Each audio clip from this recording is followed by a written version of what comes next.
Hi, well, hello YouTube land. I'll keep this review short, so I don't want to waste my time on a book that isn't very good. This is Aquaman Annual from November now, isn't it? 2013. It's by John Ostrander. He's not the regular writer of Aquaman. Regular writer, of course, is Jeff Johns.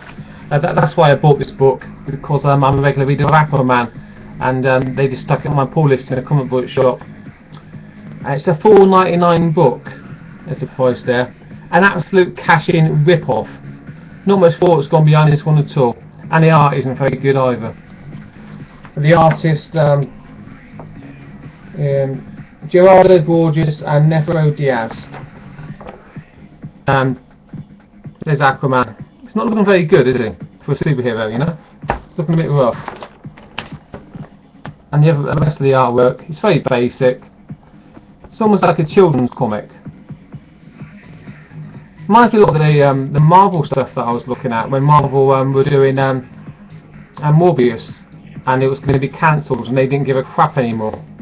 It was kind of rushed, you know. Not much detail there. This is Aquaman again. It just doesn't look very good, you know. The whole point of a superhero is to be like the perfect specimen of manhood, of masculinity, and big muscles and whatnot, and perfect hair. It just looks a bit rough, you know. It's just not very good art. Anyway, I'll zoom through the book, through the plot, because there's not much there really. We have a bit of at the beginning, Romeo and Juliet situation. This is the biggest cliche in romance fiction. Been the biggest cliche for how many hundred years since Shakespeare now? Long time, isn't it? I'm sure it was a cliche at the time of Shakespeare as well. So you've got these two young people who they don't want to be together, but their families don't approve. But you know, I can bring myself to talk about it. The young lad's on an island with his granddad. His granddad's got a helmet. The helmet gets stolen, and Aquaman puts together a little team to get the helmet back. Oof, very boring. I'll just show you some of the artwork really, which isn't very impressive at all. Yeah, so Aquaman's little team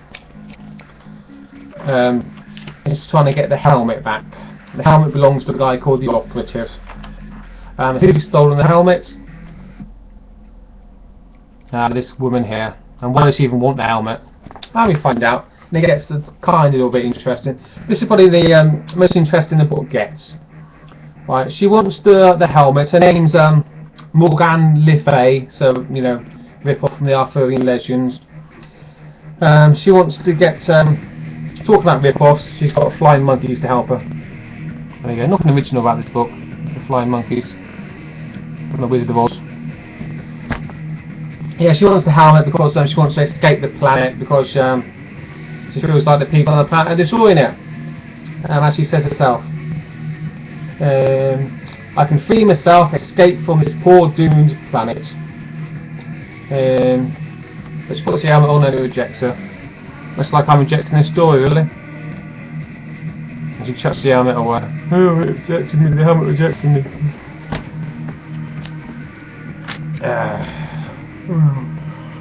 So she thought to get to escape the planet. So rather than escaping the planet, she wants to destroy it. Why? I guess she doesn't like it very much. There's no real reason there. And she talks to the different members of Aquaman's little team. Does a shapeshifter type thing. Tries to convince them to join her in destroying the planet. Most of them say nah. they don't buy into a shapeshifting. One of Aquaman's team does and helps her. So they have a big fight at the end. That's not even a big fight really. It's actually a lame fight. And this great evil, this great threat is defeated because Aquaman punches her. So yes, the end of the book. Also, he doesn't just punch her, I think he stabs her a bit with his trident. There you go. I don't think he even breaks a sweat. in beating this great villain. And the girl called Yawara is feeling a bit guilty because she sort of submitted to some of the mind control stuff. This Yawara as well, like a Greenpeace eco warrior type, and the evil Morgana Le Fay woman said, yeah, help me destroy the earth, and she sort of did it to protect the trees, really. So there's a bit of truth there if you look at what the old green movement is. It's very anti-human, the green movement. It's let's save the trees, let's kill all the humans. You know, so that's just about the only interesting thing I could find about the book, really. And at the end of the book,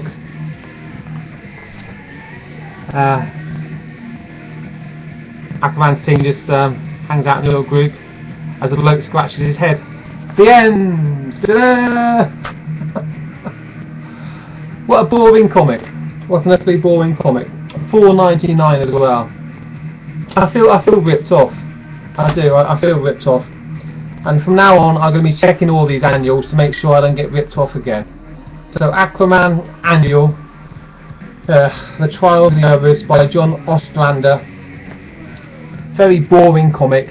4 out of 10. Yeah, 4 out of 10 for a very boring comic. If you see it in the comic book shop, don't buy it. It's really not very interesting at all. Right, that's it for me. Thanks for checking out my video. Thumbs up or thumbs down. Please subscribe if you haven't already. And if you comment, and I'll respond.